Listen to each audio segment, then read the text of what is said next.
Hey everyone, thanks for listening. This is Heretics Corner, the podcast where we discuss with apostates any of the issues they had with apostasy.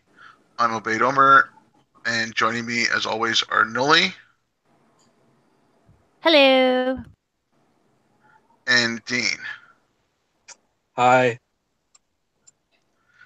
And today we have a special guest with us. His name is Murad. Murad's an ex-Muslim. He was born in Karachi, spent the first few years of his life in Bangladesh, and then his family moved to the UK, and now he lives in Australia. Hi, Murad. Thanks for joining us. Thanks for coming on. Hello. Thanks for having me on. Thanks for the welcome. Yeah, so if you could want to maybe just start telling us a bit of your background, you were born in a Muslim family. Were you Sunni, Shia, and then just kind of go on from there? Okay. So, yeah, as you said, I was born in Bangladesh, 1971, during the Bangladesh Liberation War, when Bangladesh actually became known as Bangladesh. It was a war against Pakistan, which is on the other side of India. And I spent my first few years there with my family in Bangladesh. When we were in Pakistan during the war, the story goes that the family was actually put under house arrest by the Pakistani government because we were considered the enemy, as you like. We had to flee to Bangladesh in order to, escape any kind of persecution and stuff, which was kind of rampant at the time. And I think there was a lot of fear, etc. So went to Bangladesh. Funny story actually about my dad escaping because he'd actually been in the Pakistani Air Force when he was younger and had by that time become a commercial airline pilot. And because of his sort of military background, I guess he was a bit more of a possible threat. And so he had to escape by a fishing trawler to get to Bangladesh. And my mum always tells a story of him coming out off this fishing trawler, still dressed really smart, like in his suit and looking kind of dapper, despite the fact that he's kind of fleeing for his life. He's still got time to like brill cream his hair and stuff, like, yeah. I'm gonna escape with style. Like, if you're gonna do it, you got to do it in style, even if you're on a fishing trawler. So always points for style, man. Exactly. A true gentleman, in that sense. So went to Bangladesh. We were there for a few more years up until I was about 3, 4, and then we moved to England because I always try and use the sort of the comparison of, like, say, imagine people fleeing Syria or Iraq, that kind of level of devastation that the country was going through. Plus there was a flood, there was a cyclone, there was a famine at the same time. So it was a pretty risky place to be. So, my parents made the decision to move to England. I grew up in England. My family are Sunni, and as a child, I used to go to the mosque, to the masjid, and learn about the religion mostly there. My mum is fairly, faithful, pious, and she actually works at a mosque in London, which is the one where we used to go and go to Quran classes on the weekends as I was growing up. How old were you? Sorry. How old were you when you moved to the UK? Sorry. Well, I was about between 3 and 4, so somewhere around 1975. So it was probably, around then, from what I can gather. So it was like 75. So I would have been 4-ish. And what had happened was that my parents had left me in Bangladesh for a period of time and gone overseas with the rest of the family to kind of, I suppose, stake out where we could move to, because we had family in the US and in Canada at the time who'd also, left for one reason or another over the preceding years. So they went to check out a few different places to see, and then decided on staying in London. So yeah, I would have been like 4-ish. So you said that your mum, you said she's fairly pious, fairly religious. Could you perhaps give like a kind of like, we know there's like the spectrum of Muslims. Yeah. Where does she kind of sit on that spectrum? Yeah, so she has that kind of deep sort of abiding faith in Allah and in the rightness of the book and that kind of thing. But I think she also recognises some of the inherent inconsistencies as well, and like so many, like myself when I was younger, chooses to ignore them. But yeah, like I said, she works at the mosque. It's probably the biggest thing in her life in a way. Is that the community, the companionship, and the faith as well. So it's a big thing. Same with my grandmother, and from what I can tell, because I never met him, he died before I was born. But my grandfather as well was very pious, and so I think there was a real strand of that. Just a quick question, because my family moved to Canada from India at the end of '75, so roughly around the same time as your family moved to the UK. Yeah. There was some South Asians, and there was one mosque in Montreal. I think there were a couple in Toronto, maybe only one. I could be wrong about that. But there was small ghettoized community, but there was a little bit more spread out. Like, what was it like in London? Like, as far as South Asian communities, like now you'll have like Jamaat Ismailiya, so they're like Bengali hardcore extremist types. Were things like that around, or was it not quite as fundamentalist, not quite as literalist back then, or what was it like? Yeah, I think there definitely wasn't that strand, and I had a bit of I think you guys all know Hassan Radwan, and I remember there was a bit of a conversation about when those kind of fundamentalist strands began to seep into the fabric of Western Muslim cultures. So in London, in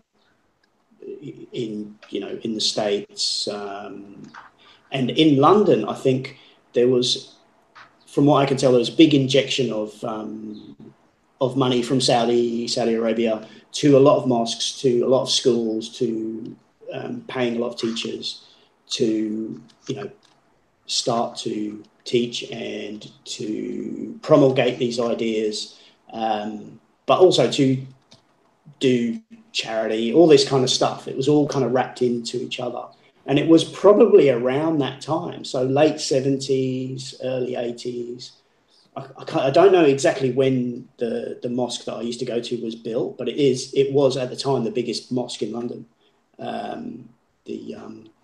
the London Cultural Centre, and Islamic Cultural Centre. And I think there's an argument to say that that's when those kind of more hardcore ideas were beginning to be laid down. But that's not to say that it wasn't there weren't kind of like those hardcore ideas anyway. If you read the book, it's fairly hardcore. It doesn't take a big leap of imagination to turn it a little bit more hardcore. So I think that's a good point, though. Sorry, just to go back a little bit on that. Like in Canada, when my family moved, the government offered courses. We moved to Quebec, so they offered us French courses. My dad availed himself of that. They also offered courses on not so much like laws and getting into the nitty gritty, but kind of like a 1 or 2 week thing on, okay, this is what it means to be Canadian. This is what Canada accepts. You're free to practice your religion, but you're not free to impose that on someone else, like that kind of stuff. Did you, like, was there a lot of ghettoization of the different communities even back then, or did that start a little bit later on, or had that already started in the UK? I think the UK has a long history of ghettoization, and I mean, like for me personally, like I had to try and dispel some stereotypes with, say, teachers. I remember a teacher of mine saying, "Oh, all Muslim women have to walk behind their husband 5 steps." I still remember I was about 7 years old, and I had to explain to her that oh, my mum doesn't do that. She walks side by side with my dad, and which I thought was kind of funny, like so what? And so like those kind of like myths that people get, and it can be true for certain people. Obviously, it does apply. There's some truth to the stereotype, but like it doesn't. It's that thing of thinking that Islam or Muslims are like some monolith trademark. Put the little trademark sign at the side. But yeah, that was definitely it. But there was definitely a sort of an increasing kind of ghettoization, I think, of Muslims, and it may have been within themselves partly of that thing of don't take friends from the other religions, don't make friends of Christians, or etc. etc. And I used to hear that at the mosque. That you can be a bit friendly, but they're not your real friends because they're essentially going to hell. And it's like, well, when you explain that to a little kid, it's like, oh, but I like hanging out with Mark. He's a cool kid and he plays Sabutio, and why is he going to hell? I won't have anyone to play Sabutio with. That's not fair. So that kind of thing is definitely true. And I think so from my own like community for the Bangladeshis, it was definitely like if you go to the East End, there's even a place in the East End called Bangla Town. Like there's signs and stuff. So it's kind of I guess it's kind of like in that same sense of like Chinatown, and I think our family, because we were A, on the other side of London, and B, we probably weren't so kind of insular in our thinking as well, which was, for me was a great thing because, I got to hang out with people from all over, all different kinds of cultures and everything. And I love that. I love being introduced to different ways of thinking, which is probably some of the seeds of like my apostasy. So, so looking at that, would you have described yourself as a devout Muslim? Yes, in that sense. I mean, like, I remember when we started to go, as kids, go to the mosque on a regular basis for teaching, for lessons and stuff. I remember I used to have this little Casio alarm calculator thing, and I remember setting it to get up for prayers and stuff, and having it because it had like 5 little alarms that you could set, and I was like, oh, that's really cool. I can set an alarm and do my prayers, and it's a sign from Allah. It's got 5 in there.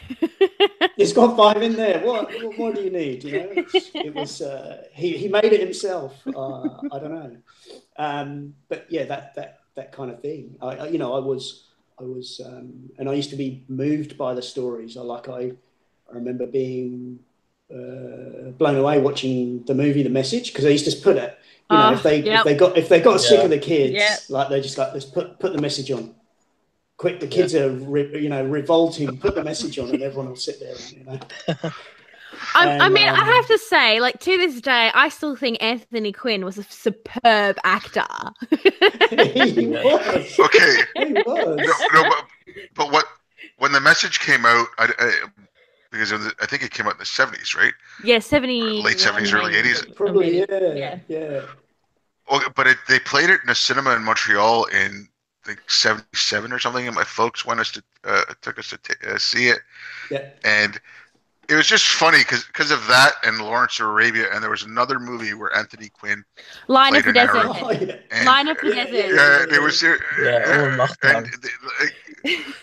they were like just fascinated by Anthony Quinn, and like because he was always playing in Arab. It was just so funny. Yeah.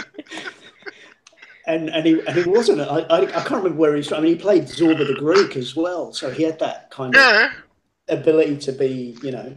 He's ambiguous. Yeah, ethnically ambiguous, you know, which is probably good for an actor. Like, you can be anybody.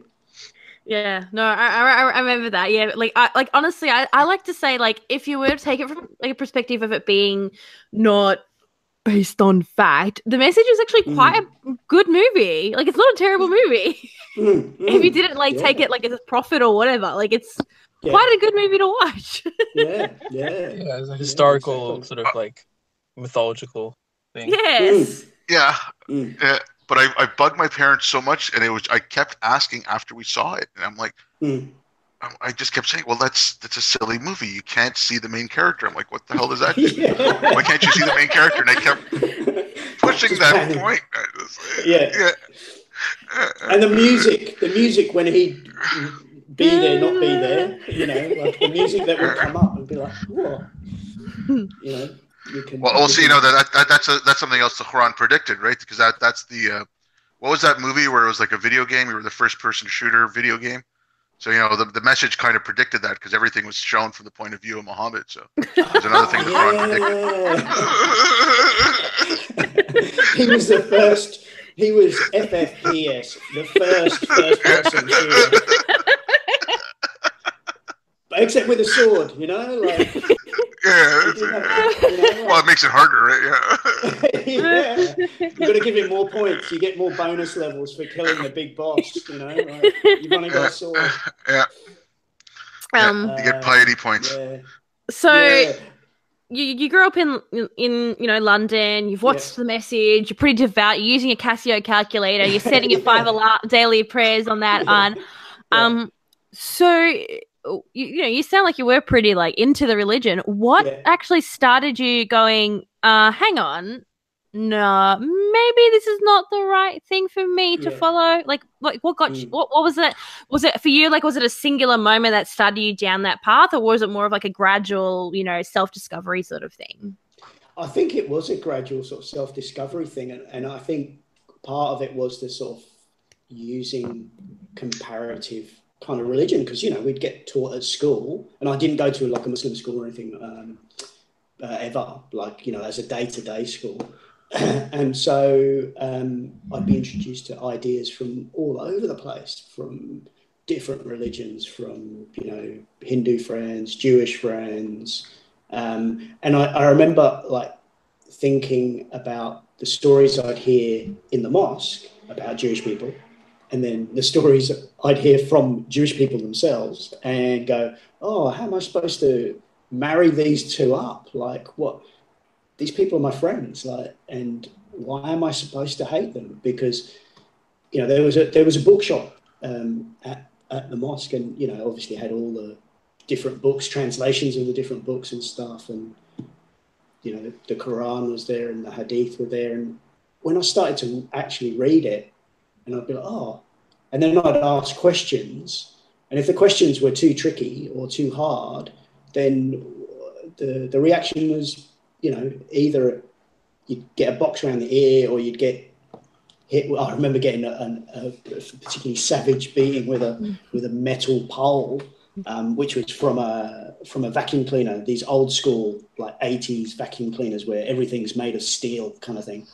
And the teacher kind of like just lost the plot, because we were asking kind of like difficult questions and playing about at the same time and going, oh, this is, like I had a bit of a rebellious streak in me, and asking questions and like kind of mocking, I guess, and copped a bit of a hiding for that. And I was just like, oh my God, like I don't ask questions anymore.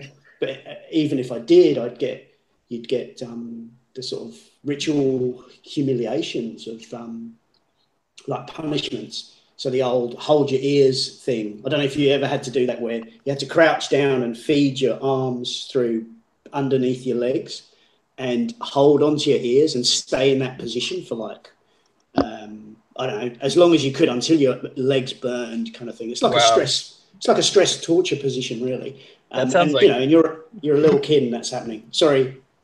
No, I was just gonna say it's a really creative punishment. Like, what the hell? It sounds like Guantanamo Bay or something. It's not as simple as just like go face the wall. It's like no, it's contort yourself. You got to think. You got to think. You know what it reminds me of? How you're gonna punish people? Yeah, it's like what was it? The Abu Ghraib, like torture thing. Yes. Which is scary. Doing that to little kids, Yeah. There was another one that really reminded me of that was we had to kneel on the carpet, and everyone thinks, oh, what? That's not painful. I'm talking about kneeling on the edge of the woven bit. So like you put your kneecaps on that edge bit, and we had to go like this, like literally kneeling down like POWs, and we'd sit there like you're about to be executed. Yeah, I look at my mate and we'd start laughing. We'd start laughing because I'm actually in pain and I feel like crying, and I'm looking at my mate and I'm going, I'm crying and I'm laughing, and it was just like, what are you doing, man? Why are you doing this to me? It is, and but especially like the one where you had to like crouch and put your hand between your legs. I'm like, you're gonna turn around and said, sorry, that's haram. This is imitating yoga. That's haram. You can't do it. I'm not into that kinky stuff. Yeah, but I used to say to people that it's like you pay people to do that to you now. It's called CrossFit.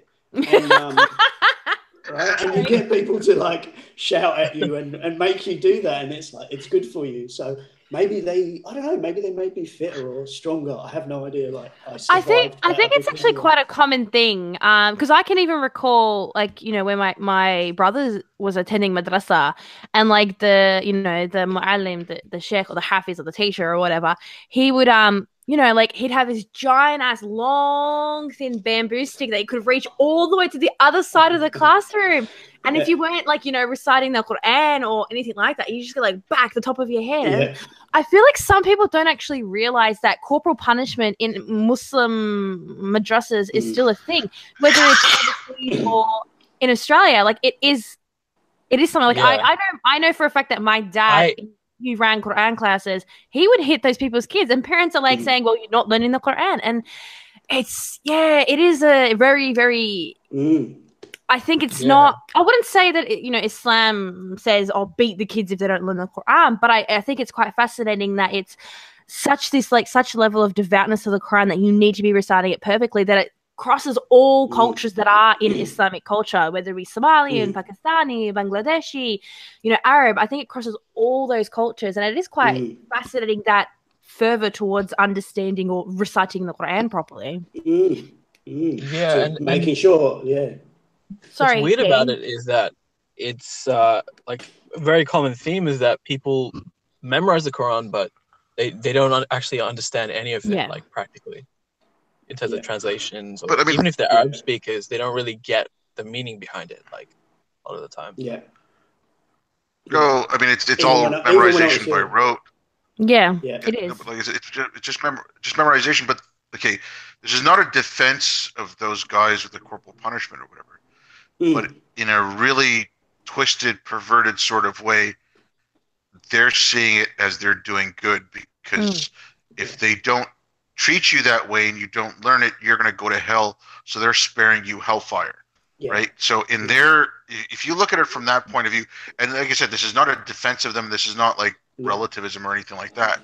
But it's when you look at it from that point of view, it doesn't seem as crazy it's still, I mean, it's still insane, but at least it gives a little bit of perspective and maybe try to come at it from a different way to these people. Not that you shouldn't do it to these kids, but it's don't the think of it similar that way. concept of spare the rod and spoil the child that the Christians had. Yeah, it's kind of Pavlovian training. Like you get punished every time you do something bad and rewarded when you do something good. It's pretty simple. Yeah. But I mean that spare the rod and spoil the child is actually a verse. I think it's from Proverbs in the Bible. It's from the Bible. It's kind of like woven into the fabric of the book. In the same way as I used to get taught that if your child wasn't, teach your child to pray by the time I think it was 6 or 7. Yeah. And if they're not praying by the time they're 10, then you can beat them. Yes. Yeah. And there's a hadith towards it. I don't know how strong the hadith is, but that used to be relayed to us by the teachers. And my dad used to say that. Okay, yeah. So that's what I grew up. Which is weird because he used to beat us when we were like 6 or 7 anyway. For not praying. Just getting early. Yeah. Just do it now. Do it now. Well, sorry, I've just quickly Googled it, and I classified it as it's a Sahih Hadith by Albani, and it's that teach your children to pray when they are 7 and smack them if they do not pray when they are 10. Yeah. So it is actually a Sahih Hadith. There you go. Then it is. It's pretty strong. It's pretty strong. You can't get any stronger than Sahih Hadith. Exactly. You can't get any stronger, can you? Yeah. So what we would do, I used to teach at a madrasa. What we would do is, I guess some of the teachers, not me, but some of the teachers would, if the students weren't paying attention, they'd hit them on the knuckles. With a stick. Yeah. Oh, I remember those. As ex-Muslims, let's compare our war wounds. Yeah. Just okay. Well, there was this time. We'll outdo each other.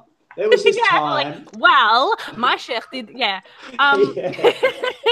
So obviously you had all these questions, and the best way they responded was obviously the typical ways. It's you don't know what you're talking about, talk to a different sheikh, or beat the shit out of you to silence you, and to give that fear that you don't question them. But obviously that didn't work. No. I said to someone that you can beat an idea into someone, but you can't beat one out of someone. So if someone has an idea, it doesn't matter. It will go to for me, it felt like it went to a smaller and smaller little space. Kind of like, everyone's got that room in their house where they put all their stuff that they don't want to deal with. Like they don't want to think about, kind of like the third drawer, in your kitchen where all this stuff just ends up. And that's kind of how it was for me. All these ideas and thoughts that I had and these doubts and the skeptical nature of myself anyway, and discussions that I wished I could have had with people in an adult, open-minded manner. They all went into this little space, and that little space kind of was there inside my head, just going, I can't actually talk to anybody about this. Who do I talk to at all? Who? Because every time the reaction was, you're wrong, and you're wrong for thinking this, and you're wrong for doubting, you're wrong for being skeptical. And you know what happens to people when they do that? Let's turn to the book. What does the book say? The book says you're essentially going to be like a marshmallow for eternity. So, I like that analogy. as an 11-year-old who wants to ask that question, I was terrified. I was terrified of that. Going, actually, I'm inherently evil because I've got these thoughts that I'm not allowed to share with anybody. I can't speak it out. I can't say it to people. I cannot speak my truth because my voice would be so shaky if I was to kind of approach people and say, what does this bit mean? What does that mean? What if I don't actually think that Muhammad was anything more than just a dude who, utilized a lot of methods to get power, sex, money. That's essentially that's my conclusion. You know, like as I grew up, I was like, that was my conclusion. So you're you're a preteen living in London, and you know, obviously you're going through adolescence, and unlike many ex-Muslims who start going through their identity and discovery and questioning nowadays, you're in the 70s and 80s, so you didn't have things like internet, you didn't have, you know, I'm pretty sure you didn't know what a bloody atheist was. You probably didn't know what anything was. So how did you learn to cope? Was it just like ignore it till eventually it just exploded for you? Or I was saying this to someone the other day about when I used to go to the mosque. I used to, after a while, I essentially used to dissociate. Like, you know, I'd go and I wasn't really there. I was just, you know, my body was there and I was doing the same things everybody else was doing, like going through the motions, you know, and thinking about everything else that was nothing related to the religion, about stuff in my life, stuff that I loved, whether it was football, reading. I used to, you know, just dive into books, loved reading because it was, for me, it was an escape that allowed me to think freely, you know, which for me is essential. For me, is you know, growing up, that was an essential thing, to be able to think freely, to not have people tell me you can't think about that, you can't do that, you can't be like that, and especially when it came from everybody, then it's like, how do you reconcile all those things? And then I've only got myself to speak to, and that's pretty lonely. So, like, you know, I think I was quite lonely as a kid growing up because I didn't have those things. But luckily, I had, you know, I made good friends through school who kind of showed me, you know, that, you know, would just love me as me. So slowly but surely, I could start to be more and more honest as I kind of grew up, and I always appreciate those kind of friendships where you can actually be yourself, your authentic self, as much as you can, and then be accepted by someone. And I think that's probably one of my best working definitions of love, is to know someone and know their flaws, know what they're thinking, etc., and go, oh, I love and accept you, even if I don't agree with what you're thinking. And I think that's so that was kind of my path.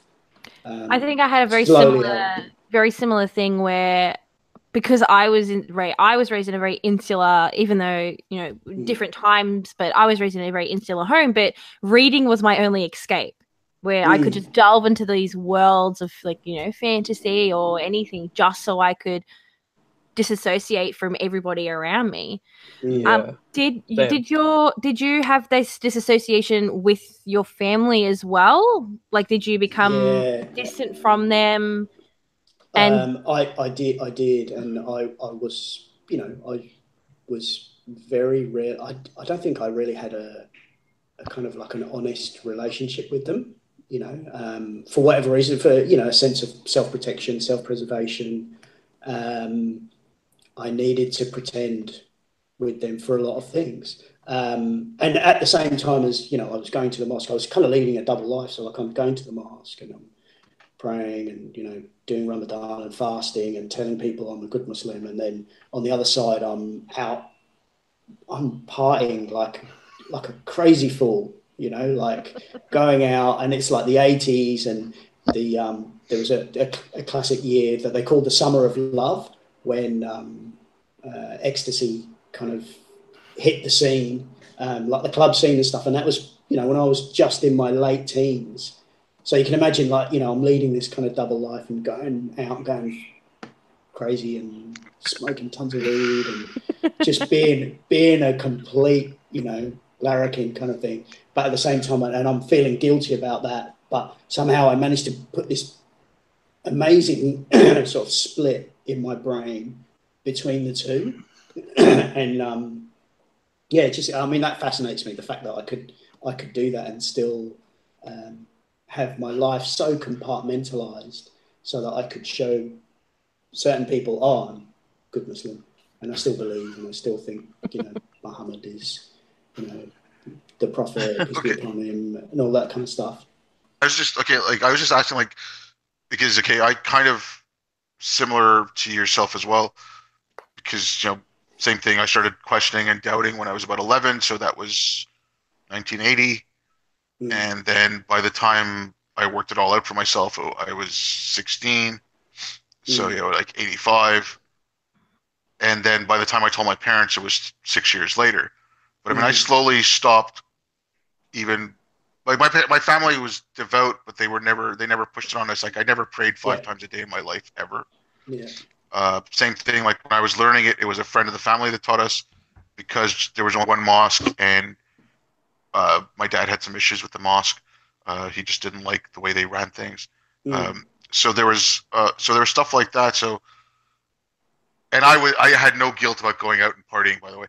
But no, like how old were you when you finally came out to your parents, or did you let your parents know, or are you still have you hidden that from your folks? Or? It was an interesting kind of journey for me, because I still had I think I started to understand the kind of like the problems with a theistic perspective, from just reading the books and seeing, well, everybody's got this book and they're all saying that theirs is the right one. There's problems with that, but I went through like, I suppose, philosophical arguments and looked at all these things about maybe there is a God. So I kind of was still a deist at the time, and I started to look at other religions. So I thought, maybe I need to really immerse myself in another religion and just see if it's true and see if I can work it out. So this would have been, like, I suppose there was like a 6-7 year stage of like partying crazy hard, and then I met my wife, and her family are Roman Catholic, and I remember once being in the church at Notre Dame, because we went to Paris for our anniversary, not anniversary, the first time, honeymoon, that's the word. So this is literally 23 years ago, so 1995, so I would have been 24 at the time. I was still kind of thought, I was... You were 24 too, or you were 24? No, I was 2. You were 2 years old. 2 years old. That's crazy. So you're in Notre Dame. Obaid, we're like the old men here, aren't we? Like, yeah, I know, exactly. The old guard. I feel like an old fart. I complain about my knees and stuff, and I like all this. I'm in pain. So when I was a lad. When I was a lad, I went to the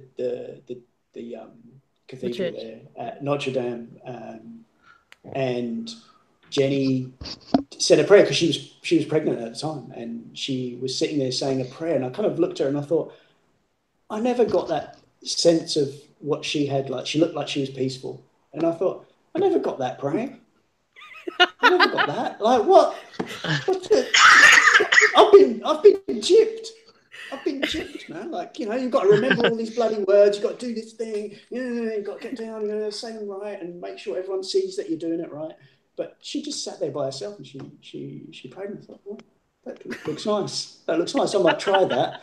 So I started to check out Christianity, and went to church with her and stuff, and I was quite troubled. Like, I had a lot of sort of emotional and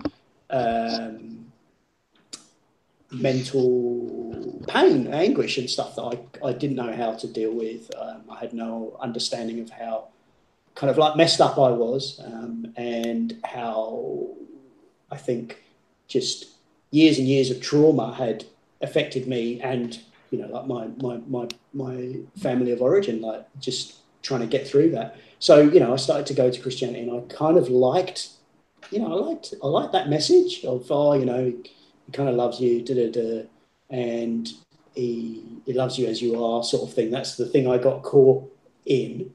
But then as I started to look again, it was the same kind of message. If you don't believe X, then you're going to hell. And I'm like, what is with that? What is with that, fundamental concept? within those Abrahamic faiths that, apart from Judaism, because I don't think they've really got a concept of hell. But Christianity and Islam definitely. Orthodox. Mm. Yeah, don't. So, I went and prayed, I got baptized, and then realized that, praying for someone who's got muscular dystrophy is a losing hand, and then blaming that person for not praying hard enough is the most unscientific and torturous thing to do to someone. It's a horrendous thing, because there's this lady who used to come in, and she was in a wheelchair, and she was pregnant at the time, and everyone would come around and pray on her. This was in the church on a Sunday and stuff, and she had muscular dystrophy, and I'm just thinking, she's not getting better because you're praying for her, and now you're making her feel guilty by saying, it must be because you don't believe hard enough. And I was just thinking, what kind of messed up thing is that? It's so messed up. It used to blow my mind. It still blows my mind. I remember crying about it once, thinking, this poor woman, looking for some hope, looking for some help, support, and she's being told, well, it's your own fault, kind of thing. Nah. I know what you're talking about there, because like my father got diagnosed with lung cancer. It's coming up. Well, it'll be 14 years at the end of this year, but like he got diagnosed November 30th, and then he passed away December 9th. Now, I was working overseas. I was in Bosnia at the time, and I was speaking with my folks, trying to see like when I should come back home and everything. And when I spoke to my brother afterwards, because he was there, I mean, like my mom is praying all the time, and she's praying continuously, and it's the same thing. Like, so what did she think? Like that I didn't pray hard enough, or Allah doesn't want it. And there was I'm trying to remember the guy's name, but he was an MD, and he'd done this survey, and he was like, they were talking about intercessional prayer. Yeah. And then he discussed this thing where so you're in a hospital room, and there's 2 beds and there are 2 patients, and it's in the cancer ward, right? So there's 2 families basically. One of them, the doctor comes in, gives them the diagnosis, and it's the all clear. You don't, it's all benign. Everything's good. And the family's looking at their child, and they're like, oh, well, this is because we're good people. And then he said, well, what happens if the other family, they get bad news? Yeah. Does that automatically mean they're bad people? Like, I mean, I know people say, you can look at it for comfort in a time of need, but like you said, if you're praying all the time and nothing happens, how much comfort is that? Yeah. Like, I just don't see it. It's and whether it's to just try, like you say about the comfort, whether it's to try and understand these, the random sort of vagaries of life of, there's painful stuff that we go through, and that sounds like a huge thing to go through, to lose your dad to cancer, and just that sort of grieving process, I think sometimes is what caused people to come up with the idea of religion, because of the pain of losing people, and to go, okay, well, this is how we try and rationalize it, or build a picture where it can make sense to us, because it doesn't always feel like it makes any kind of sense. I used to be a nurse, and I worked in a lot of aged care places when I was studying, and I actually worked in a home for nuns at one point, and so there was a lot of nuns in there who'd been nuns their whole life. And I remember this one lady, like this was the week that she was dying, and she would have been, like in her 80s. So she's been a nun for 65, 70 years. She's believed, she's prayed, she's done all that kind of intercessional stuff, everything. She's done it correctly and stuff. And that week she was dying, and it still affects me. Like she was terrified. She was terrified. And the thing that she was terrified about was that she hadn't done good enough after all that time of doing the right thing, saying the right thing, being the right thing, believing the right thing. And she was still terrified. I still remember, because like, that was the first time I ever felt someone have that death grip on my hand. And she held my hand so tight, it hurt me, but I was kind of like willing to just try and sit with her because I couldn't do anything else. She was morphined up to the gills, and they were giving her clonazepam, which is benzodiazepine, which stops the shakes and the tremors and stuff. Because sometimes I think that's because, to try and settle the patient, but also because people don't like seeing that when people pass on, because sometimes it's not pretty, like when they go, and it's a really harsh thing for humans to face, or humanity to face, is to look to see the face of death of, for myself or people I love, for people you love. So yeah, it's a tough thing to go through. So I think there's an element of trying to give the person dignity as well, involved in the religious ceremonies and things. But interestingly, like when you're talking about that, it reminded me of how Muhammad himself died, and like I think there's a couple different narrations, but the most mainstream one that I've heard was that he was in a lot of pain, and like he was just like sweating and like muttering to himself and like losing his mind essentially. And I remember that's actually one of the things that really confused me about, like, I remember sitting in a class and hearing that and just being like, this sounds like something that wouldn't happen to like, the most important man in human history. Like, and then he dies drooling on his child bride's chest. Like that's literally his end. Is just muttering nonsense to himself and in pain. Like, which I don't know. I guess that's quite a tells me humanizing thing, really. Yeah. It's a very humanizing thing. How can I not have compassion for the man when he's in that state? Yeah, I guess. And even if I think the rest of his life he was a bit of a douchebag, but at that point, I'm gonna be, as compassionate as I could, if you see what I mean. But there's also that's humanism. Sorry, D. No, sorry. I was just gonna say there's also the odd logic of like, bad people die in painful ways, but Muhammad died in a very painful way. Like, it was hardly dignified.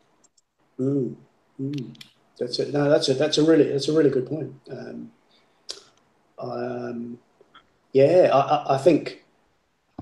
I think it's because it's like that's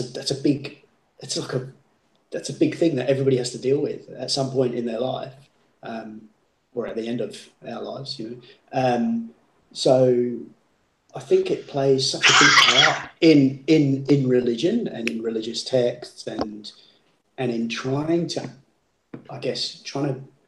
tease out some meaning or some significance for our own lives in the scope of that, and it's kind of, I don't know whether this is strange, but sometimes, like when I used to work on the wards and I'd work in the homes, I actually did a prac stint on a cancer ward, and some of those days were the most meaningful of my life. It was like helping people when they were in the throes of dying and stuff. It was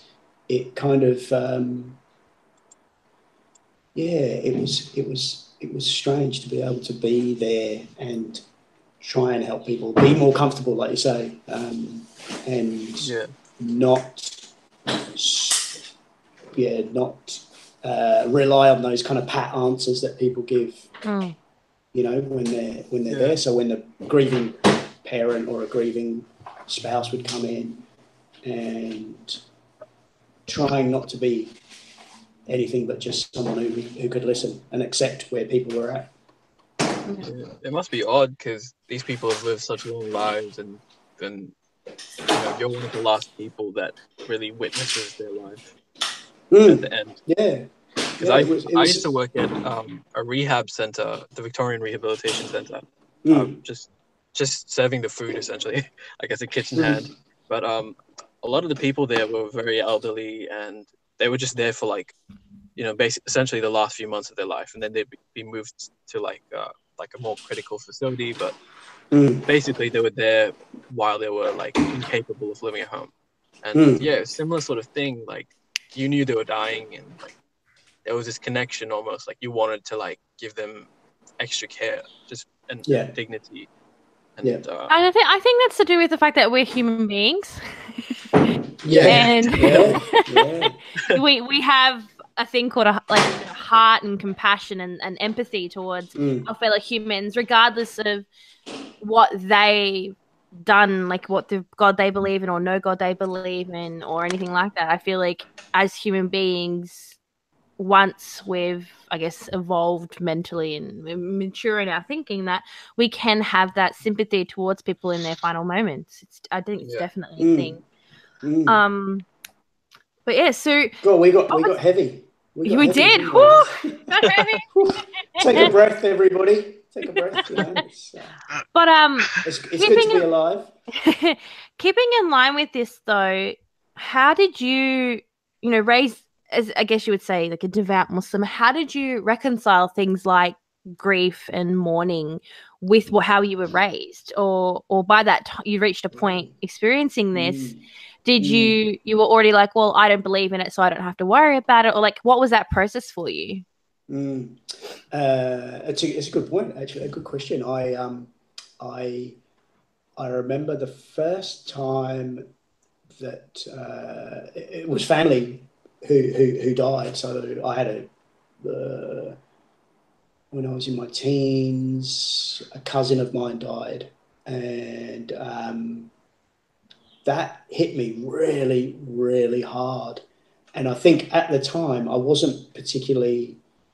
I was kind of, my faith was rote, and it was just kind of moving my lips, kind of faith, if you like. And so I didn't have the faith to lean on, and I didn't actually have anything to lean on. I don't think I had any kind of like, I don't think I had a particularly strong sense of self or strong sense of identity. I didn't really know where I belonged. I was, two worlds. Am I Bangladeshi? Am I British? Am I this? Am I that? Am I Muslim? Am I not? So I was, I kind of had this schism, and I didn't really know where to turn with that, except to get kind of like plastered every night and deal with, which isn't a particularly healthy coping mechanism for grief. Don't try that at home, kids. Talk to someone, all right? So that wasn't a great thing for me. But I think, I kind of sunk into a bit of a depression because I went away to uni. This is 1990. So I went away to uni. So again, I had to kind of like reestablish, try and make friends and all this kind of stuff. And I was quite lonely and fairly depressed. I didn't even know I was depressed. I think when I look back at it now, I'm like, dude, you were staying in bed for like 2 days at a time. There's obviously something wrong, and you didn't know how to deal with it, because that thing of being open and honest and vulnerable in our emotional state isn't something that comes particularly easy to blokes, but to anyone really, to kind of explain, oh, well, I'm hurting, I feel like this, I feel like crying, I feel like I feel sad and stuff. And so I didn't cope very in a healthy manner, but I coped. I survived. I had my coping survival mechanisms which worked, and so I kind of relied on those. But I didn't have anywhere deep to take it, so because I essentially kind of left Islam by stealth by that point. Yeah, I was kind of like, just kind of slide away. Just a quick question on the the work you were doing with like the people and like the palliative care and stuff like that. Did you ever think, okay, like if you'd still been like devoutly Muslim, don't say a prayer for, or don't say rest in peace for a non-Muslim that dies, things like that. do you think you would have been able to give the same kind of care to non-Muslims if you had still remained a devout Muslim, or do you think that would have gotten in the way? Ooh, that's a good question. That's a really good question. I think I would have struggled because there was definitely and I'll kind of go back to the fact that I was living this double life. I think that sense of denialism led in me to have an an overdeveloped sense of judgment of people. Does that make sense? So, like, because I was denying my own sinful nature, I had to point at everybody else and go, "Oh, look how bad that person is! Look how bad that person." Yeah. I just project onto other people, and I think that would have been, quite apparent in myself as I was while I was nursing. I think that probably would have been. I can't say for sure. I don't have a control version of me that Sometimes I wish I did, like a little clone thing. See how I would have turned out if I'd gone down that way. Parallel universe. Go back and run the experiment again. yeah. But that's a really good question, because I do think I used to find that sense of judgmentalism in a lot of people. Like I remember looking after this one girl. She's a lovely kid, and she was like 19, I want to say. And she had leukemia, and she'd have her bone marrow transplants and stuff periodically to try and flush out the white cells that were overproducing and stuff. So she was essentially, kind of like hovering around death's door for quite a while. And her mum was like super, super positive, saying, "Oh, we just have to, we just got to pray." They were some flavour of Christian, and I can't remember exactly what it was, but like a Pentecostal sort of thing. And she had all these positive kind of like quotes from the Bible everywhere, like it, as if putting a poster on the wall is going to heal your child. And the daughter was just tired of that. She was tired of that. She was tired anyway. Like, she couldn't eat, she couldn't sleep. She was in pain all the time. People had to wipe her bum for her and stuff. Like that kind of thing of, "Oh, look, this is where I'm at, and you're coming with this happy bunnies, the clouds, and the sun is shining. Like everything's beautiful." And she's like, she goes, "I can't tell my mum this. I can't tell my mum that." And it made me, I still feel like crying when I hear that, I can't tell my mum the truth. And I, I wanted to go, I said to her, "Oh, do you want me to have a word with your mum about it?" And just say, "Look, she just wants you to hold her or accept her or hear where she's at, not try and make everything better, because I don't think you're going to make anything better." And yeah, that still kind of like sticks in my head. And the conversation with the mum was it was torturous. Like, it sounds I found it hard. I found it hard. She found it hard, but there was, she did kind of take some of them down, and she did just sit and listen. And I think because she herself was terrified, man. Who wouldn't be terrified of losing their child? Like, it doesn't matter whether, whatever your belief system is, but it still hurts. So yeah, so that kind of stays with me, and I think that's the kind of attitude I probably would have had, Obaid, if that's to answer your question. Yeah. But going back on that, like we were talking about with that girl, and I don't want to linger on this if it's a little too much, but you know how they say, okay, well, there are no atheists in foxholes, and the whole thing with Hitchens, he recanted. Yeah. Did you find like people who were, their families were overtly religious, like this woman's? Did you find people who were religious? And I obviously don't want to generalize and just say, haha, we got you here, right? Yeah. Did you find people who were religious who then maybe lost some of their faith near the end because of that? Oh yeah, I think it definitely brought up like questions, and it highlighted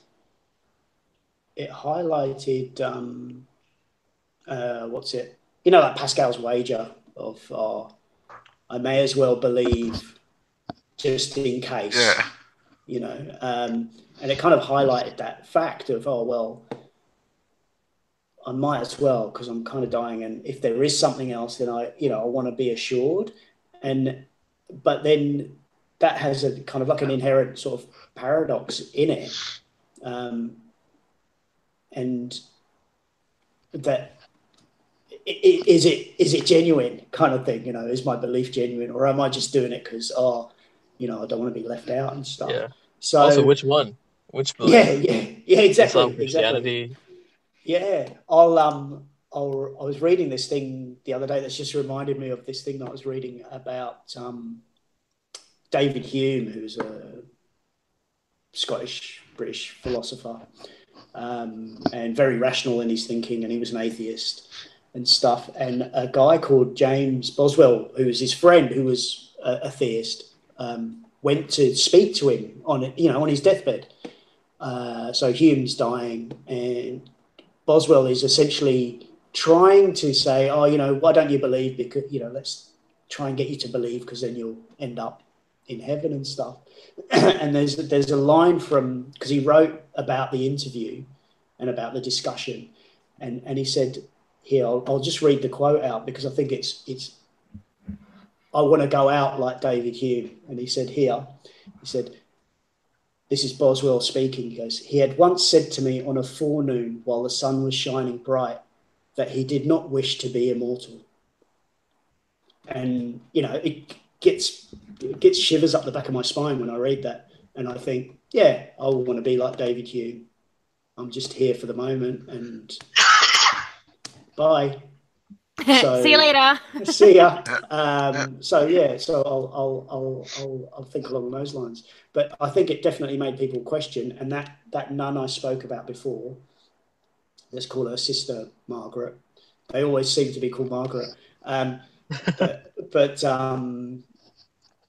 think she was in the throes of that kind of thinking, that sense of fear, and that kind of thing of, oh, what if all of this stuff I believed isn't actually true? It's kind of like the reverse of Pascal's wager.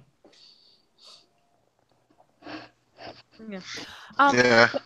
Among, obviously coming to terms with, death and grief as part of being ex-Muslim, are there any other kind of issues that you faced, kind of obstacles, I guess, that you've had to overcome?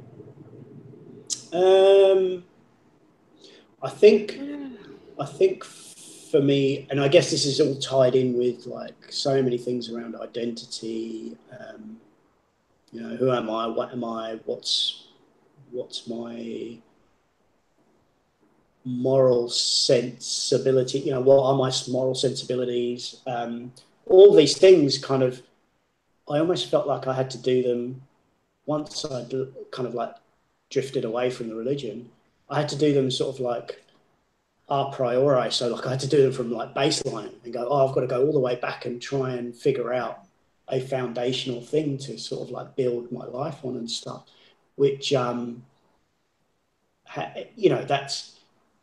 can be quite scary, I think, for people. When they leave a religion, it can be terrifying to not have that structure either outside them physically, community, people to discuss things with, support, all those kind of things, but also internally, because you've been given a ready-made structure for how your brain should operate, and that structure is the religion, is the way that the religion explains life, the way that religion explains your morals, the way that religion sets boundaries for you. And because I think boundaries are important to have, because it can be quite difficult, and I found it difficult to live, an unboundaried life. It's not something to be advised, to kind of go wild and do anything you like and be, whatever. So I think that kind of that thing was very difficult to start to learn. Okay, well, you know, how should I treat people? How should I support people, or how should I support myself? How should I be healthy, good to myself, good to other people and stuff? That's taken a long time. Did you find that you were sort of leaning on your past, I guess, cultural values? I don't know. How did you form those? I read a lot. And I spoke to a lot of people, and I found people in my life that I kind of looked at and thought, I like the way you treat people. I like the way you treat yourself. And that seems like a, you know, and I guess that's just, in some sense, that's probably a little bit of luck. People that I look up to. Yeah, role models, I guess. Yeah, role models. I think everybody needs role models to some extent. So if I was to say people that I read that I used as role models, so Bertrand Russell, definitely because of his kind of like humanistic stance on things. You know, I loved his logical way of thinking. And then when I read about his life, I kind of thought, oh, look, there's a lot of similarities in there. You know, like his family had a lot of mental health issues. His granddad was once prime minister, and his grandmother, you know, was beset by mental health issues and stuff. And also he had quite a religious sort of like, you know, upbringing, being Victorian times and stuff. So definitely people like Bertrand Russell. He had the best answer to Pascal's wager, though, Russell. Oh, what was that? So someone asked him, well, what happens, you know, if you take Pascal's wager into account and you die and you go up to heaven and you're faced with God, what are you going to say to him? And he said, well, I'll just look at him and say, my Lord, you didn't offer us enough evidence. There you go. Back talking God. Yeah, exactly. Back check God. Do it. Back check God is good. It's good for you. Yeah. I always wondered, like, what if that is the test? What if God is just testing us to see if we're stupid enough to believe something on that end? Yeah. What if God is the one being tested by like a super another God? Yeah, and it's like, how will you treat your creation? Like cruelly or egotistically? This is good. I like this line of thinking. Sorry, you could just go off with a tangent. Just picture God as Donald Trump, just saying fake news all the time. Go to hell! It's like you're fired. You're fired. Yeah, you're fired. I have bigly compassion for you. Yeah. So Murad, you've been an ex-Muslim for over 2 decades, which is quite a long time. So you've seen obviously the change and the trends, and perhaps more awareness brought in regards to that. So I've got a few things I'd like to know. First thing, with regards to your family, were there any kind of like consequences to your apostasy, or like how did they react? There's a word in Bangla. It's a Hindu/Sanskrit word, and it's nastika, which in some senses is kind of like a derogatory term, kind of like murtad, but you know, a bit more, I guess, or similar, I suppose. Yeah. Because the opposite of nastika is astika, which means, you know, one who knows, who understands. So I think they've got a similar root of the word in Gnostic and agnostic. So it's kind of like a similar kind of thing. Yeah. And that was, you know, my mum said that to me when I essentially said, well, I don't actually believe in a God at all, which, you know, like I really didn't have these conversations with them. I just kind of like I said about leaving by stealth, I just avoided the conversations. You know, like how people say about, you know, topics not to bring up at a dinner party is politics, religion, and sex, you know, and I'm like, they're the only ones I want to talk about. Like, come on. They're the best ones to talk about, and we're not allowed to talk about them. So, you know, like I didn't really let them know because I didn't really have that sort of relationship with them. And because I've lived away from England for almost 17 years, just about now. So like that was kind of around that same period, and I didn't really have a strong relationship with them during that time, and I mean, I haven't really spoken to my mum for years, a couple of years now. So it's interesting, and I think again, the way I look at it is those kind of things are like little concentric circles of belief systems. So you've got like your family, and then around that you might have cultural and religious and political and all these kind of things. And I guess my circles moved quite far away from theirs in that sense. Yeah. So also the whole, since the early 90s, ex-Muslim wasn't really a thing. Yeah. No one really knew what an ex-Muslim was. So I'm correct me if I'm wrong, but I'm assuming you kind of just were like, okay, I don't believe in Islam anymore, and then you just kind of went on your own way and kind of just you didn't look for other, I guess, ex-Muslims. I think because, well, one, the term didn't really exist then. But so obviously you've seen a noticing the change when it comes to all things ex-Muslim.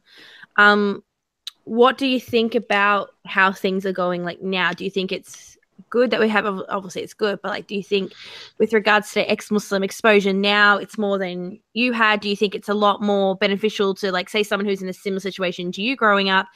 Do you think it's perhaps a bit more easier for them to find that support network and resources? Oh, yeah, definitely. I think the internet changed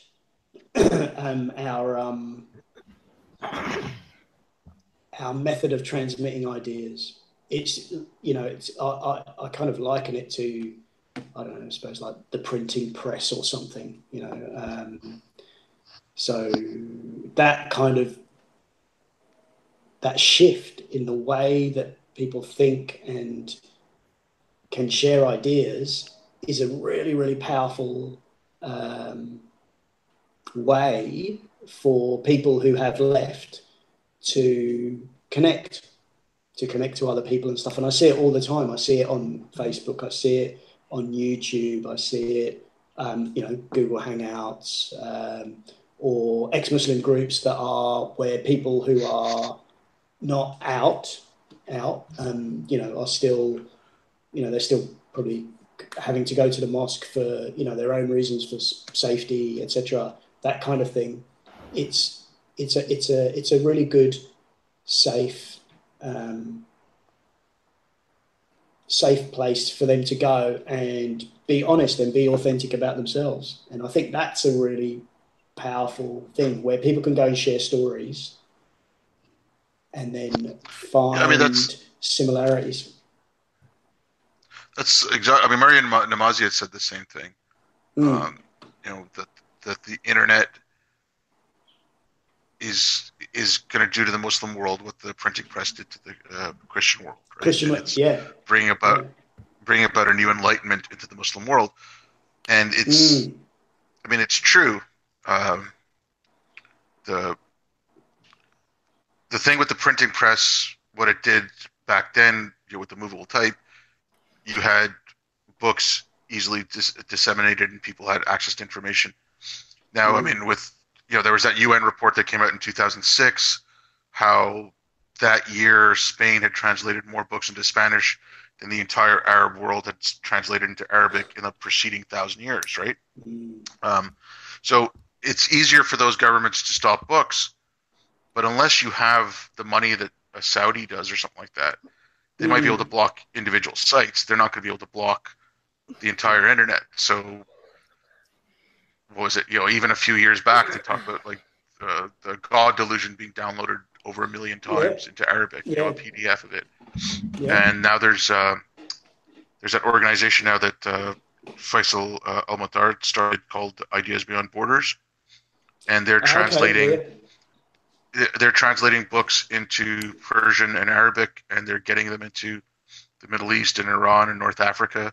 I think they're starting with the Sam Harris book, End of Faith. They're also doing one of Ayaan Hirsi Ali's books, and I believe they also got the rights to the God Delusion as well to do that. So that kind of stuff is going to be so important for Muslim majority countries, and to get the ideas out there, to get people thinking, like just the translations, like you were talking earlier, like a lot of people just read it, it's memorization, they don't know what they're saying.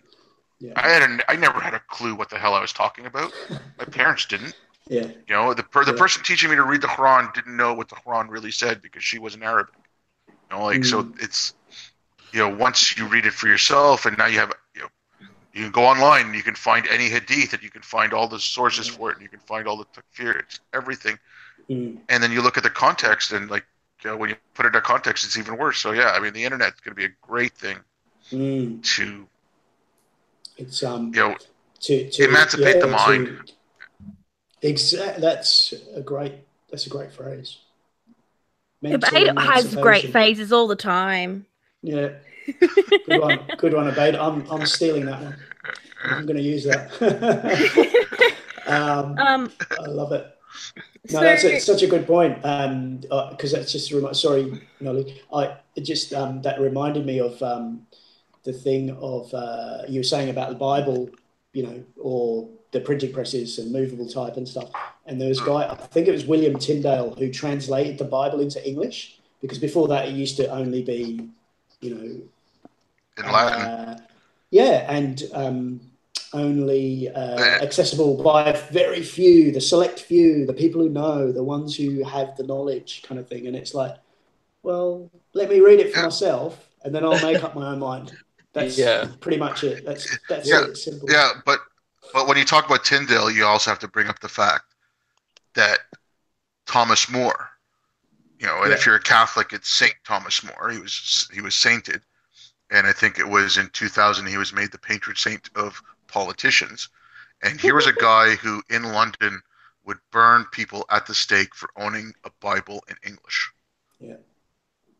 So, and they make a huge hero out of him because but I mean, Thomas More has made a huge hero because he stood up to Henry VIII, right? Man for all seasons. That's the plays about him, and so he's made out to be this wonderful person. But here he was burning people at the stake for owning a Bible in their own language. Yeah. Yeah. For me, it's like for promoting heresy in a sense, and making heretics. Yeah, but it's power. It is. Yeah, but it's power, right? Because once the ecclesiastic class gives up the ability to tell you what the Word of God is, then they've lost that power. Then people can see for themselves what it is. They can no longer. It's no longer shrouded in mystery. So it's the same thing has to happen with Islam. Definitely. Yeah, it's odd because essentially, most people get their words of God told to them via men who speak on behalf of that God. It's just to me, it seems it seems almost blasphemous the way that religion is set up in a way where you're not getting your message from God, you're getting your message from people. I don't know. It is quite. It's fascinating, and for example, most translations of the Quran have been authorized by the Saudi government. So, and I remember, we have there's a hierarchy. We'd have so many books, and I know even when I was in Somalia, books that have been the Quran that have been either translated into Italian or English or Somalian, it was all had to be authorized by what the Saudi said. Not you couldn't willingly go. And I think it's also to bear in mind the fact that there is this misconception that you have a copy of the Quran. I think there's also this misconception that the Quran's in Arabic, so the Arabic that the Arabs speak is from is the Arabic in the Quran, but a lot of people don't actually understand that it's not the Arabic in the Quran is what the general Arabs speak. Like it's Fusha Arabic, which is what it's currently in. But previously to that, the Quran was written in an ancient version of Arabic that nobody can read and nobody can understand and nobody knows what's it about. So are they even following the Quran? Like, do they even know this is right, or is this just what the Saudi government has created? And also the Quran, the Arabic in the Quran is like multiple dialects as well. It's not just like one dialect. Yeah, but there's also the thing now where they're with the Sunnah Quran, the one that they found recently at Yemen. It's like the oldest known. Yeah, and so I mean, it's missing all the dots. So the words can be interpreted so many different ways. Are the words Syriac, Aramaic instead of Arabic? And then I mean, so when they were looking at this Sunnah Quran, and they look at some of the surahs. So I can't remember the numbers, the exact surahs. I wasn't planning on talking about this, but so some of them were missing. So let's say one of the surahs has 15 lines in the present Quran as it is. In the Sunnah Quran, it might have 17 or 18, or it might have only 12 or 13. So how did that extra line get added, or what happened to those extra lines? And then it comes back to the same thing of, okay, when Uthman made his Quran, he burned all other copies. And then when 100 or 150 years later, I can't remember who did it, which one of the Persians did it, and did the same thing, then compiled his copy of the Quran, he burned every copy of Uthman's Quran. So you don't really have anything to, now you have something like the Sunnah Quran, so let's do a scholarly work on it. But even to do that scholarly work, that's a sin, right? That's bid'ah.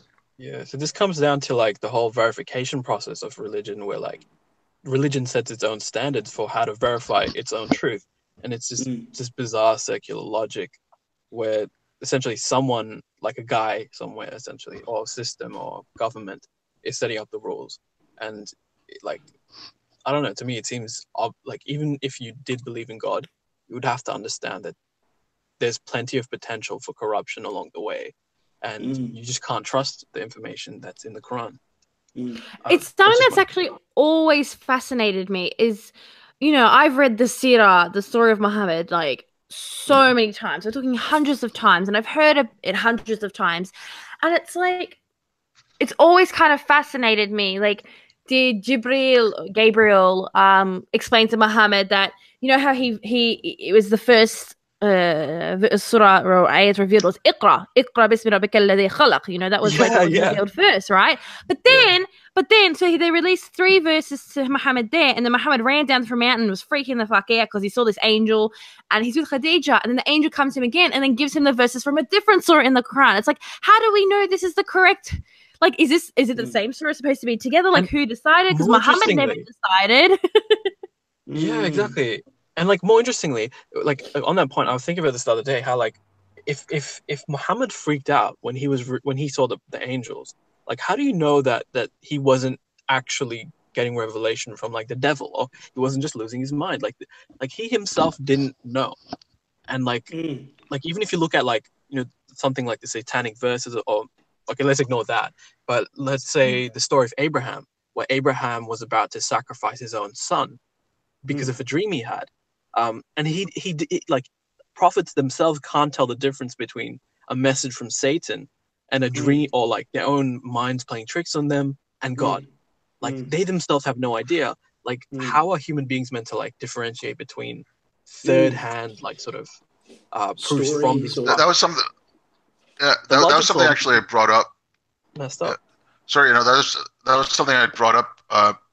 If you look at the punishments in hell, right? Like your skin's gonna get flayed and it's gonna grow back and you're gonna burn eternally. Like these horrible tortures.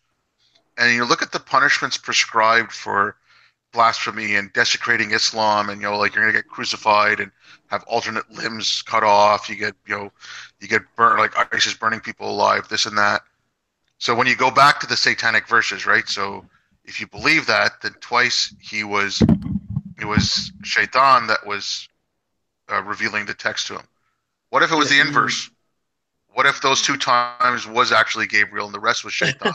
Because the punishments, what you're doing here, and the punishments in hell seem awfully similar. Yeah. So I mean, like you know what I mean. Like you can turn it all around on them, and they get so pissed off when you do, but you can't. Yeah. This is a topic I think about for hours and hours and hours. We could. Yeah, it's a bit of a tangent. I love it. I love it. Yeah.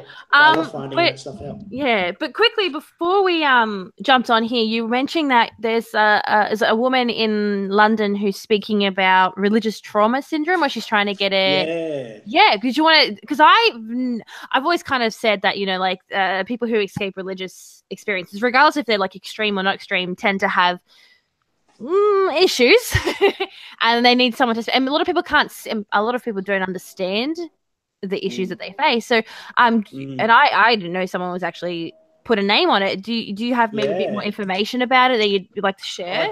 I can send the link.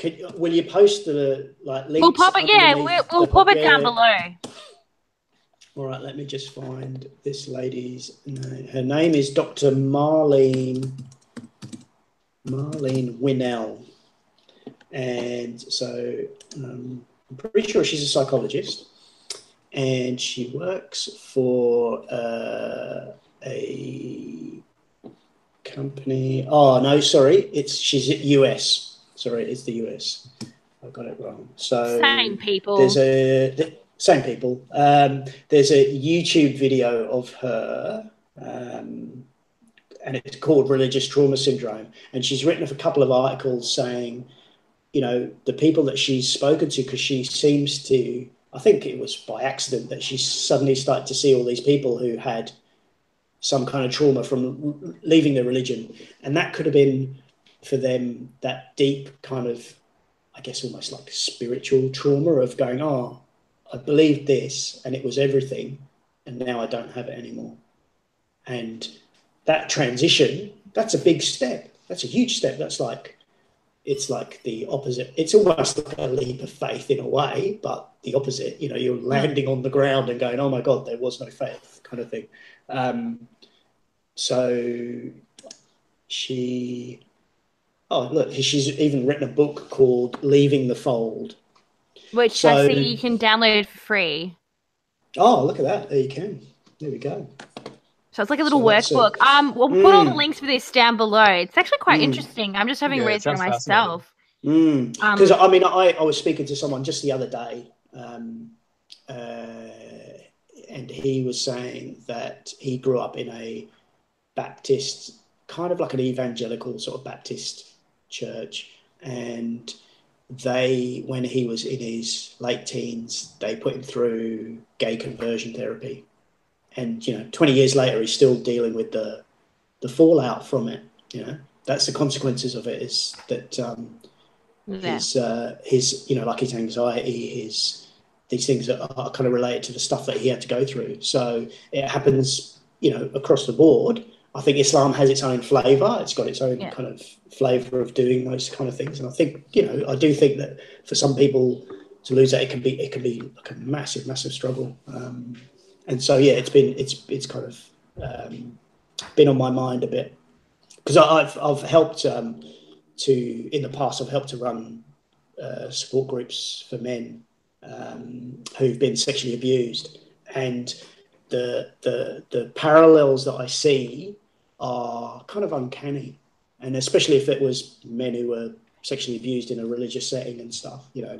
We've had the Royal Commission here on institutional child abuse, and like I think it was over 8,000 people who came to speak, like to give testimony and stuff, and the similarities are quite stark between the two things. But yeah, just it's been on my mind. Yeah. Is there anything else that you're doing on the outside, or like what do you do with your life nowadays? What's your day? What's the day-to-day life? My day-to-day job. I'm working part-time at the moment. I left nursing a while ago. Had my knee smashed up and stuff. Playing football, and it's still not great. I am working at a friend's clinic, just doing like admin stuff with that at the moment, and I'm also finishing off a novel, which is about a man living in a religious dictatorship. Interesting. So yeah, it's a science fiction novel, and I didn't set out to write a book about a man living in a religious dictatorship, but that's how it turned out. Hey, your characters take a life on their own. They control you. They do. Not you. They do. They do. So hopefully I'll have that out at some point this year. It's called The Thug's Paradox, and it's like an alternative version of India. And the main premise of it is, what if Musaylima had won the Battle of Yamama and was actually revered as the prophet and not Muhammad? Interesting. So it's like a parallel universe. Interesting. So I'm guessing, because I've been like, this whole time we're doing this, I've been like eyeing out the bookcase, like the books that are like beside you. Oh yeah. And I'm just like, I see a word, like I see jihad. That's a great book. That's a great book. And there's some amazing, like, scholarly work in here about, like, because I always used to think about that cliche that people would say about, oh, jihad means struggle. And I'm like, yeah, it can mean struggle, but it can also mean we've got to go out and start chopping necks, and even the, like people like, like the giant of Islamic thought, Al-Ghazali, he basically says you should go out and do jihad, once a year, just to be on side with Allah. You got to go out, and like, this guy is, like, he's one of the foremost thinkers of Islam, and is revered as such.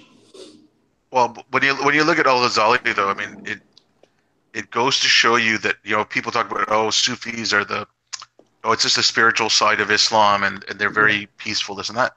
Al-Ghazali was a Sufi, and he took the idea of only worship that which shows the greatness of God and the greatness of Islam, and he took it to such an extreme that he spoiled the entire scientific, exactly. the whole scientific development of that world, and then you look at people like so Al-Ghazali is still taught in the Middle East, but then if you look at people like Averroes or Avicenna or Ibn Khaldun, they're not taught, and they were the people, their line of thinking was part of the stuff that brought about the Enlightenment eventually, right? Whereas Al-Ghazali, Aquinas used Al-Ghazali to come up with his rules for how to burn witches at the stake and come up with the Inquisition. So I mean, like, if you look at Al-Ghazali, it can show you how even something like Sufism can be taken to an extreme is really bad. Well, if even every hippie's favorite Rumi, like you read, I read a translation of the Matnawi and stuff, and like, he doesn't like gay people much. Let's face it, he's pretty much against them. And every other story in there is about some evil Jewish person. Like, literally, it's just like, well, all the Jews, bigotry throughout it. And obviously, there's some beautiful poetry too, and connecting to the beloved and all that kind of. I call it spiritual homeopathy, but they have that kind of thing. That's why I call it, like when people say to me, oh, you have to take it metaphorically and stuff, I'm like, yeah, it just sounds like spiritual homeopathy. It's like, because like you say, the very same Sufis could be pretty brutal when they needed to be, and because their source book, what is their source book? What's the source book? The source book is... Well, interestingly, Al-Ghazali had like a period of his life where I think it was him who he went into a cave for like a couple of weeks because he was doubting the existence of God, pretty much. And I think he came back, like, I can't remember the argument. It was really interesting anyway. I gotta look. He kind of came back stronger and stuff. I do respect his, from what I've read in his life, the position he took of trying to speak his own truth to power. So like moving away from the, sort of the rulers and the money and that kind of power, and trying to go back to some sense of spiritual stuff. But But his, that book, The Incoherence of the Philosophers, that he wrote, like just saying, oh, rationalism is rubbish, essentially, and Ibn Rushd is an idiot. Basically, that's basically what he was saying. And then Ibn Rushd wrote his book, The Incoherence of the Incoherence, and they just kind of went back and forth, like fighting each other, about who's more incoherent. Which I always thought was funny, and that to me, kind of like Obaid was saying, that's that sort of split from the spiritual to the rational, and because of that, there has been that. I guess there's a long-standing history of like persecution of people who are free thinkers and use rationalism or are Aristotelian in their mindsets and stuff. So yeah. It's all really quite fascinating, really. But yeah, is there anything you would like? Any pearls of wisdom, in your many years of experience as an ex-Muslim that you would like to share to either ex-Muslims who've been around forever, newly blossoming ex-Muslims, or is there anything you feel like you felt like someone should have said to you?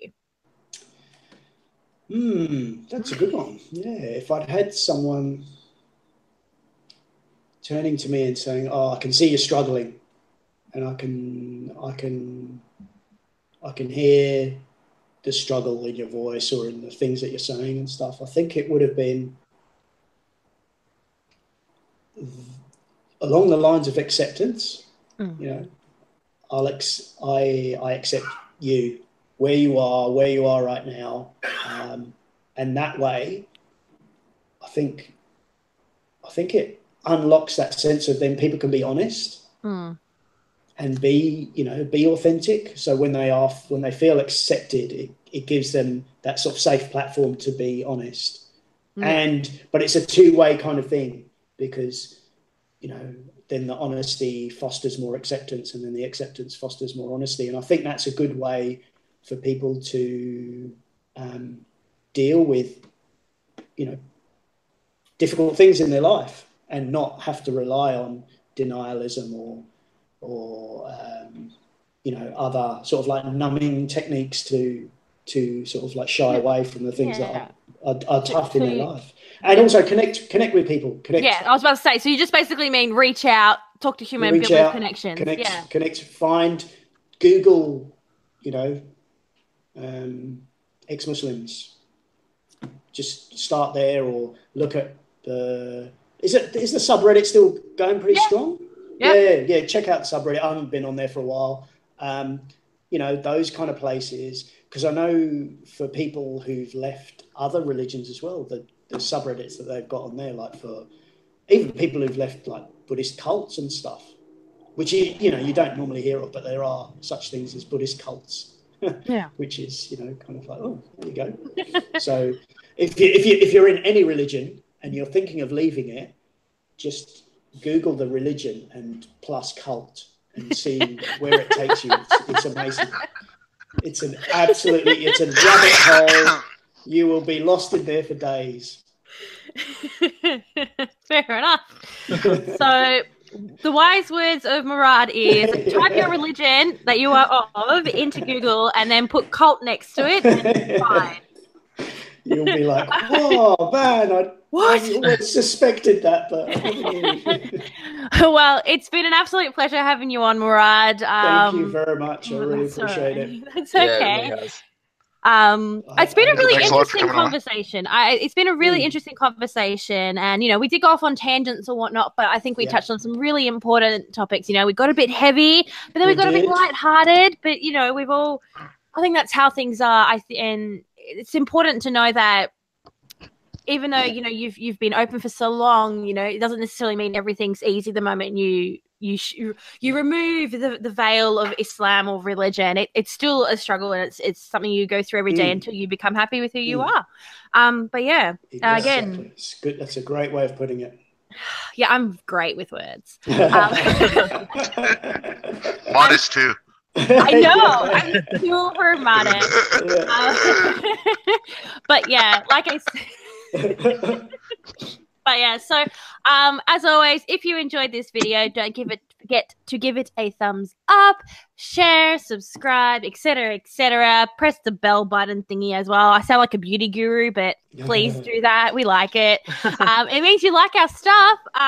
If you are interested in sharing your story, you can send us an email at hereticscorner@gmail.com or contact us on any of our socials, which will also be linked down below. And yeah, I hope everybody enjoys the rest of their week. Until next week, bye, guys. See ya. Bye, everyone. Bye.